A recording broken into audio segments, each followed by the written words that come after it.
Shalom guys, jumpa kembali bersama dengan saya, Pastor Fandi Paendong, dalam program Giving My Best.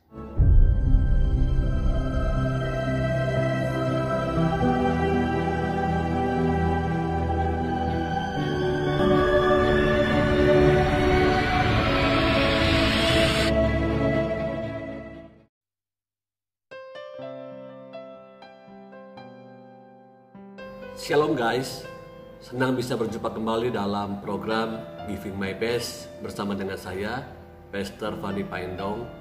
Hari ini saya percaya teman-teman pasti akan diberkati lewat firman Tuhan dengan judul The Power of Words atau kuasa daripada sebuah perkataan.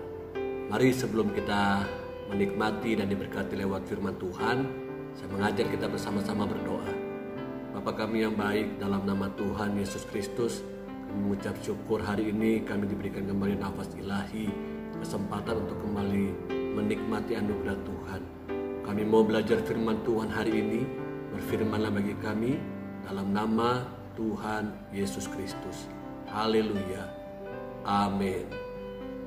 Teman-teman yang Tuhan kasihi, saya percaya beberapa hari ini ada sebuah berita yang sangat viral karena perlakuan dari seorang tokoh aktor dunia yang bernama adalah Will Smith.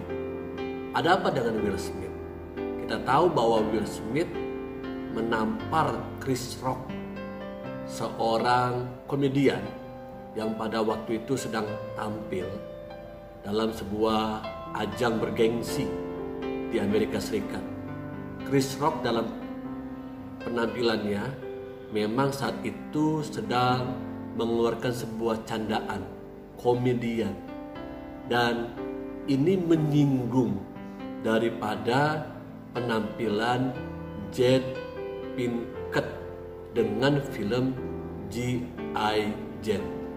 Tak lama setelah itu, Will Smith, suaminya, naik ke panggung dan menampar komedian tersebut. Apa yang bisa kita pelajari dari perilaku atau peristiwa kejadian Will Smith menampar Chris Rock? Tentunya kita bisa mengambil maknanya dari sebuah perkataan yang keluar dengan mudah dari mulut seorang Chris Rock ternyata tidak dapat terhindarkan emosi dari Will Smith, merasa bahwa istrinya itu menjadi bahan lelucon, bahan guyonan. Teman-teman, kita harus tahu bahwa perkataan kita akan membuahkan hasil.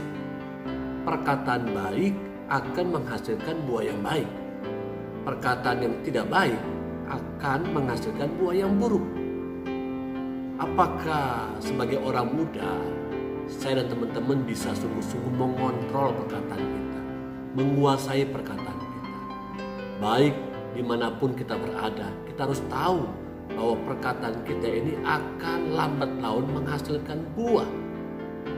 Saya berdoa buah yang dihasilkan adalah buah yang baik, bukan buah yang buruk, seperti yang dituai oleh seorang yang bernama Chris Rock. Dalam surat Efesus pasal 4 ayat 29 katakan, janganlah ada perkataan kotor keluar dari mulutmu, tetapi pakailah perkataan yang baik untuk membangun, di mana perlu supaya mereka yang mendengarnya beroleh kasih karunia. Dalam versi mudah dibaca, ayat tersebut berbunyi seperti ini. Bila kamu berbicara, janganlah katakan yang buruk, tetapi katakanlah yang perlu, yang dapat menguatkan iman orang lain, sehingga ucapanmu menolong orang yang mendengarnya. Ayat ini datang untuk mengajarkan kepada kita sebagai orang-orang percaya, bahkan anak-anak muda, apakah perkataan kita ini setiap saat yang kita ucapkan, yang kita keluarkan dimanapun kita berada, baik di sekolah, di kampus, dalam keluarga, dalam pekerjaan, marketplace, bahkan dalam perjalanan dan lain sebagainya. Adakah perkataan kita teman-teman itu perkataan-perkataan yang sungguh membangun? Bahkan dalam versi muda dikatakan begini, katakanlah yang perlu, bicaralah seperlunya, keluarkanlah perkataan-perkataan yang dapat menguatkan iman orang lain. Hari ini ucapan seperti apa yang kita keluarkan? Perkataan seperti apa yang kita sampaikan? Apakah itu sungguh menguatkan iman orang lain? Memberikan pertumbuhan terhadap iman seseorang? Atau sebaliknya, perkataan kita menjelekkan, menjatuhkan. Bahkan dengan perkataan kita mungkin kita sudah tanda kutip membunuh karakter seseorang, membunuh potensi seseorang. Teman-teman, perkataan Yesus itu harus senantiasa tinggal dalam mulutku dan mulutmu, dalam lidah kita. Karena hanya dengan perkataan Yesus saja kita ini dapat menjadi berkat. Halo, hanya dengan perkataan daripada Tuhan Yesus maka saya dan teman-teman itu dapat menjadi berkat ucapan kita. Bukan dengan kemampuan kuat gagah hebatnya manusia. Kolose 3 ayat 16 katakan, hendaklah perkataan Kristus diam dengan segala kekayaannya di antara kamu, sehingga kamu dengan segala hikmat mengajar dan menegur seorang akan yang lain, dan sambil menyanyikan mazmur dan puji-pujian dan nyanyian rohani, kamu mengucap syukur kepada Allah di dalam hati. Perkataan Kristus beserta dengan segala kekayaannya itu harus tinggal di dalam mulut kita, di dalam lidah kita, di dalam hidup kita, teman-teman. Karena dengan demikian maka saya dan teman-teman itu dengan mulut dan lidah yang sama ini kita mampu mengajar orang lain, kita mampu menuntun orang lain, bahkan kita bisa menguatkan orang lain yang sedang lemah, bahkan mendoakan bagi mereka yang sedang sakit, bahkan mungkin bagi mereka yang sedang kecewa. Dengan perkataan daripada Kristus kita bisa menghibur orang-orang seperti itu. Halo, maukah teman-teman bersama dengan saya kita tinggal di dalam perkataan Kristus? Karena di dalam perkataan Kristus ada begitu banyak kekayaan tersimpan di dalamnya. Hikmat, wisdom ilahi. Perkataan kita ini harusnya mewakili maksud dan keinginan Tuhan Yesus. Kolose 3 ayat 17 dalam versi terjemahan baru katakan begini, dan segala sesuatu yang kamu lakukan dengan perkataan atau perbuatan, lakukanlah semuanya itu dalam Tuhan Yesus, sambil mengucap syukur oleh Dia kepada Allah Bapa kita. Dalam versi firman Allah yang hidup seperti ini bunyinya, hendaklah segala ucapan dan perbuatan saudara layak mewakili Tuhan Yesus, dan datanglah bersama Dia ke hadirat Allah Bapa untuk bersyukur kepadanya. Jadi perkataan kita bukan saja menjadi berkat, tapi perkataan kita juga mewakili pribadi Yesus Kristus, mewakili apa yang menjadi keinginan Tuhan, maksud Tuhan. Tentunya Tuhan tempatkan kita dalam dunia ini ada maksud dan tujuan. Kejadian kita di tengah-tengah dunia ini bukan rencana manusia, tapi ada rencana surga, rencana ilahi. Dan rencana ilahi itu tersimpan di dalam hidup kita dan dimanifestasikan dengan ucapan kita, dengan perkataan kita. Orang bisa tahu siapa pribadi kita, siapa yang kita sembah, siapa yang kita yakini dari apa yang kita ucapkan. So artinya ketika kita sungguh-sungguh hidup intim dengan Tuhan, maka gaya hidup Kristus akan menjadi gaya hidup kita. Perkataan Kristus akan menjadi perkataan kita. Dan orang bisa melihat buah daripada perkataan kita di dalam Kristus. Perkataan kita pun harus dapat menjadi teladan. 1 Timotius pasal 4 ayat 12 katakan, jangan seorang pun menganggap engkau rendah karena engkau muda. Jadilah teladan bagi orang-orang percaya dalam perkataanmu, dalam tingkah lakumu, dalam kasihmu, dalam kesetiaanmu, dan dalam kesucianmu. Dikatakan dalam perkataanmu bagian daripada keteladanan kita. Orang muda seringkali lantas mengikut tren. Ya, beberapa bulan yang lalu ada sebuah tren perkataan sebagai orang muda. Ya, saya melihat dan menilainya ternyata kita tidak jauh beda dengan orang dunia ketika kita mengikuti tren. Tidak semua tren itu baik. Tidak semua gaya gaul, percakapan gaul itu baik untuk kita ikuti. Kita harus betul-betul memperhatikan apakah gaya gaul bahasa kita nih, bahasa gaul ini, apakah dengan perkataan itu orang bisa menjadi senang atau orang bisa diberkati dengan perkataan kita, atau sebaliknya dengan perkataan bahasa gaul kita bisa saja orang bisa melihat bahwa lu gak jauh beda dengan gue sebagai orang dunia yang gak percaya kepada Allah. Mari teman-teman, waspadailah perkataan kita. Bukankah ada sebuah statement mengatakan begini, mulutmu harimaumu. Hati-hati dengan mulut kita teman-teman, ya. Dan dalam Matius pasal 12 ayat 35 sampai dengan 37 katakan, orang yang baik mengeluarkan hal-hal yang baik dari perbendaharaan yang baik, dan orang yang jahat mengeluarkan hal-hal yang jahat dari perbendaharaannya yang jahat. Tetapi aku berkata kepadamu, setiap kata sia-sia yang diucapkan orang harus dipertanggungjawabkannya pada hari penghakiman. Karena menurut ucapanmu engkau dibenarkan, dan menurut ucapanmu pula engkau akan dihukum. Perkataan kita satu kali nanti pun harus dipertanggungjawabkan, bukan hanya di hadapan sesama, tapi juga di hadapan Tuhan. Perkataan kita bisa mendatangkan berkat, namun juga bisa mendatangkan kutuk. Buat siapa? Bukan hanya bagi orang lain, tapi bagi pribadi kita juga sebagai orang-orang muda yang percaya kepada Allah. Saya tutup dengan satu ayat, 1 Petrus 3 ayat 10. Dalam versi mudah dibaca berbunyi seperti ini. Kitab suci mengatakan, jika orang mau menikmati hidup ini dan mau mengalami hari-hari baik, ia harus berhenti mengatakan yang jahat dan berhenti berdusta.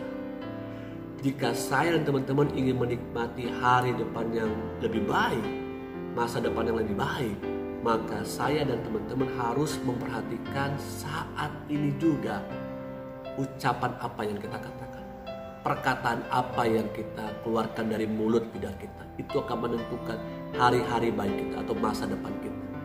Saya membaca sebuah artikel dari seorang tokoh namanya Chow Yun Fat. Siapa Chow Yun Fat? Chow Yun Fat adalah seorang aktor Hong Kong. Ia adalah salah satu seorang bintang film Hong Kong yang sangat terkenal di dunia ini. Dia berada setingkat dengan Bruce Lee, dengan Jackie Chan, bahkan dengan beberapa aktor-aktor yang lain. Dia memulai karirnya, tidak banyak orang yang tahu. Dia memulai dari seorang bellboy di sebuah hotel. Jadi saat itu bapaknya itu, ayahnya Chow Yun Fat itu sedang sakit kritis. Di umur 15 tahun, Chow Yun Fat itu diajak temannya untuk kerja di sebuah hotel berbintang. Nah, ketika dia bekerja di sebuah hotel berbintang, dia berprofesi atau bekerja sebagai seorang bellboy. Nah, ketika dia sedang melayani tamu-tamu di hotel, dia mengangkat koper, lalu menaruhnya di lobi, lalu mengantar ke kamar. Satu kali, dia itu kedatangan tamu. Seorang tamu yang menggunakan mobil Rolls Royce. Dan tamu ini mengizinkan Chow Yun Fat untuk mencuci mobil pribadinya ini, yaitu mobil Rolls Royce. Nah, ketika sementara asik mencuci, ternyata Chow Yun Fat itu kaget dan terpesona dengan isi daripada mobil tersebut. Ya mungkin dashboard lah, mungkin setirnya lah, dan aksesoris lainnya. Jadi dia akhirnya masuk ke dalam mobil tersebut. Dia mencoba, ya seakan-akan dia sedang mengendarai mobil tersebut. Namun sayangnya ketika dia sedang mencobanya, pemiliknya datang dan melihat Chow Yun Fat ada di dalam mobil tersebut. Lalu pemiliknya marah, maki-maki kepada Chow Yun Fat. Bahkan salah satunya, dia berkata kepada Chow Yun Fat, mobil saya ini lebih tinggi nilainya daripada diri kamu. Mobil saya ini lebih mewah daripada gaya hidup kamu. Wah, teman-teman, waktu Chow Yun Fat mendengar kata-kata dari pemilik kendaraan ini, dalam hatinya dia berkata begini, satu kali nanti saya pasti bisa membeli mobil ini. Dan apa yang dikatakannya itu dalam hati. Beberapa tahun berikutnya, dunia menyaksikan kehebatan aktor daripada seorang Chow Yun Fat. Dia bukan saja mampu membeli mobil Rolls Royce, tapi dia bisa memberi hidupnya, penghasilannya 90% untuk kebaikan, untuk orang-orang yang mengalami kesulitan. Dan dia hidup hanya 10% dari apa yang dia miliki. Bayangkan saudara, teman-teman dengar baik-baik. Seorang pribadi Tuhan Universe saja bisa menjaga perkataannya, menjaga dirinya untuk dapat terus move on di tengah-tengah kesulitan hidup yang dia alami pada waktu itu. Dan buah perkataannya itu menghasilkan kebaikan bagi dirinya. Mari teman-teman, hati-hatilah dengan perkataan kita. Sesulitnya kita dalam pandemi COVID-19 ini, mungkin sukar untuk kita sebagai orang muda melihat masa depan kita. Tapi hati-hati dengan mulut kita, hati-hati dengan ucapan kita. Karena ada berkat di balik ucapan kita, tapi juga ada kutuk. Saya berdoa supaya setiap kita punya hikmat ilahi untuk mengeluarkan perkataan-perkataan bukan saja positif, tapi perkataan-perkataan yang benar dan baik sesuai dengan maksud Tuhan. Mari kita berdoa. Tuhan Yesus, terima kasih buat firman Tuhan hari ini. Hamba sudah berhenti berkata-kata, tapi hamba berdoa buat teman-temanku dimanapun mereka berada. Tuhan, mampukan kami untuk kami menjaga perkataan kami, sehingga perkataan kami dapat menjadi berkat, bukan hanya bagi orang lain, tapi bagi hidup kami sendiri. Dan Tuhan ada tinggal dalam diri kami, dan perkataan kami berkuasa. Berdoa buat yang sakit, hamba berdoa yang disembuhkan, yang sedih hiburkan, dan terikat terhadap dosa dibebaskan. Terima kasih Bapa. Mari angkatlah tanganmu di depan Tuhan, terimalah berkatnya. Turunlah kasih karunia Allah Bapa, cintanya lewat Yesus Kristus putranya yang tunggal, pertolongan penghibur Roh Kudus menyertai hidupku dan hidupmu hari ini sampai selama-lamanya. Yesus datang kali yang kedua. Yang terima berkat Tuhan katakan bersama amin. Terima kasih teman-teman buat waktunya. Terima kasih buat bersama-sama dengan saya belajar firman Tuhan. Bagikan firman Tuhan ini kepada komunitasmu, gerejamu, sekolahmu, dan dimanapun engkau berada. Tuhan Yesus memberkati.